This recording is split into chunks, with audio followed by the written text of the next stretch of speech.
A joint third prize goes to Sachin Rai. It's called Outfoxing the Sun. This man,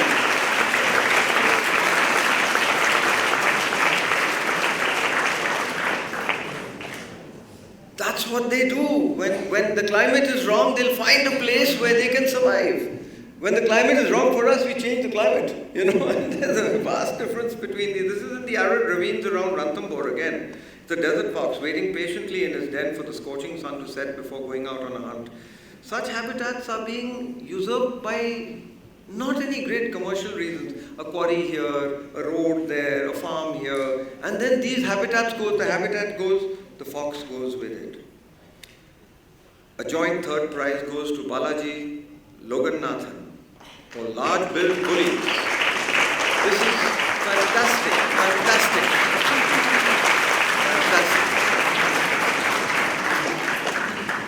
This was taken in the Ranthambore Tiger Reserve, where a pair of large-billed crows sent a parakeet plummeting to the forest floor. The corvids worked in sync. One harangued the feisty little parakeet, while the other went in for the kill. Corvids are very, very intelligent birds. And they, in fact, have a brain-to-body mass ratio that's only slightly lower than that of humans. The photographer was actually out looking for big cats and, in fact, captured a very different sort of hunt and won himself a joint third prize. The second prize goes to Kirtana Balaji. Now look at that. Because mammoths come in.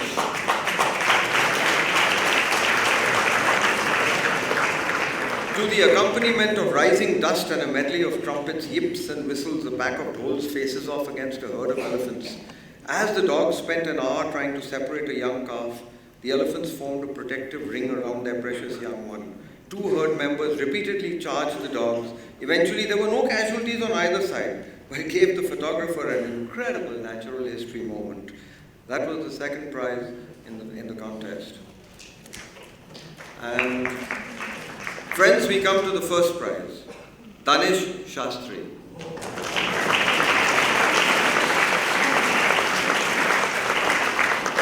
Called Curtain Call.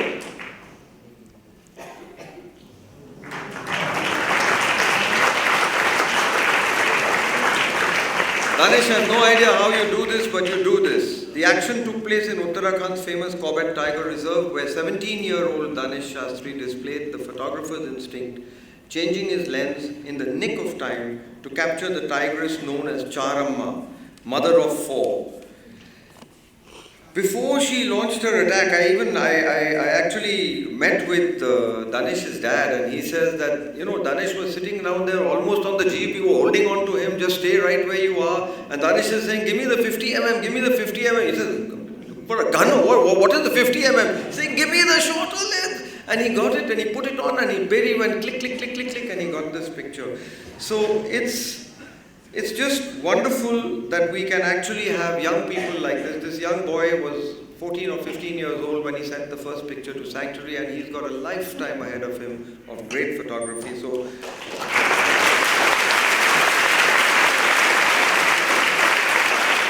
ladies and gentlemen, please welcome on stage. Sachin Rai is not with us today, unfortunately. He's out on some assignment or the other.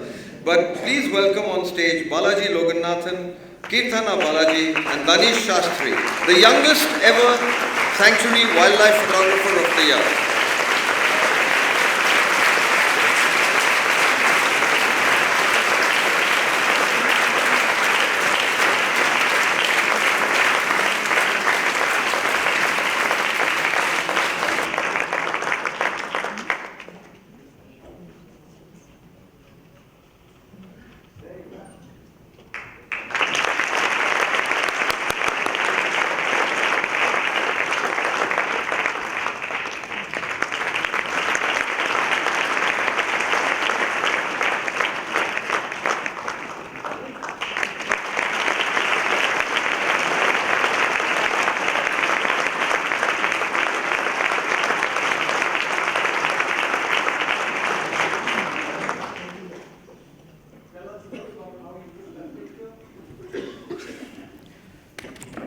First of all, good evening. I I can't even express in words how delighted and honored I am to be here and to receive such a prestigious award.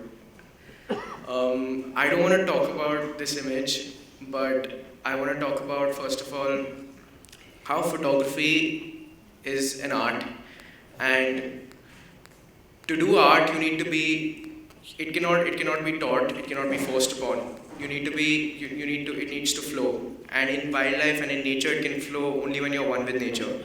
And I'd really like to thank my parents, both my mother and my father, for allowing me and giving me the opportunity to be one with nature.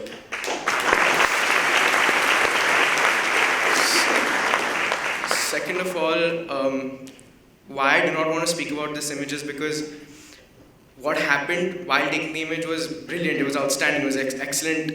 It was excellent to be there and to take it. But the purpose of this image is what is more important. When I tell a person and I show a person such an image who does not know ABC about wildlife, he will say, "Wow, kitna pyara janwar hai. Isko log kaise maar sakte hain?"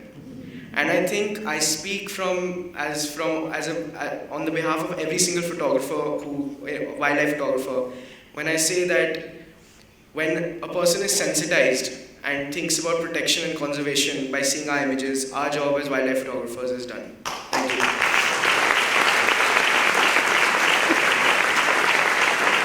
Danish, you started photographing when you were 7 years old. Do you see conservation photography being a big part of your life ahead? And have you actually had a tangible moment where you feel one of your images has affected conservation? I feel conservation as photography is going to be something which I'm going to do side by side my entire life. But conservation is going to be the central part of, or wildlife for that matter, is going to be the central part of what I do ahead in life. And photography, it's going to supplement photography because I'll have the opportunity to go to field and actually click pictures. The second part of your question, yes, definitely many of my pictures I feel have been used on forums where they have been able to support conservation efforts. And I feel that when, like I said it earlier also, when my image is seen by someone and they say, why do we kill these animals, they're so beautiful, then my job as a photographer is successful. I am successful in what I am doing, and it's like I'm scoring well in my test. So, to be very frank, it's been exactly 8 months since I got into wildlife photography, and winning this award is just sheer blessing for me. There are so many people out there who are experts, who've stalwarts, who've won this award before, but I hail from this place called Pollachi. It's in Animalais, on the Animalai Tiger Reserve, ATR. That's my backyard. So I did my college in Chennai. I did my visual communication. I've liked photography, but I was always skeptical about getting into the wild and stuff, because my parents were always, don't get in the wild. Some animal is going to come and attack you all the time. But after my college, I came home and I started my own advertising firm called Tungsten.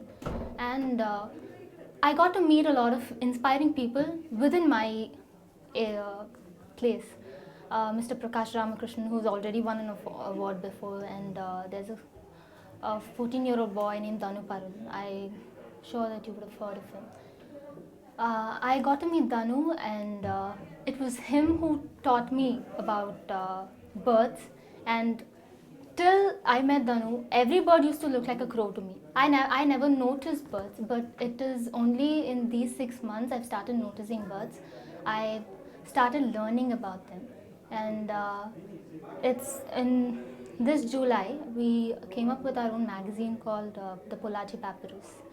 This was after we learnt about conservation photography. I read it on Conservation India, and that really inspired us. So it's a team of 4, me, my partner Mr. Pravan, and Danu, and there's another photographer named Rohit Kalingaraya.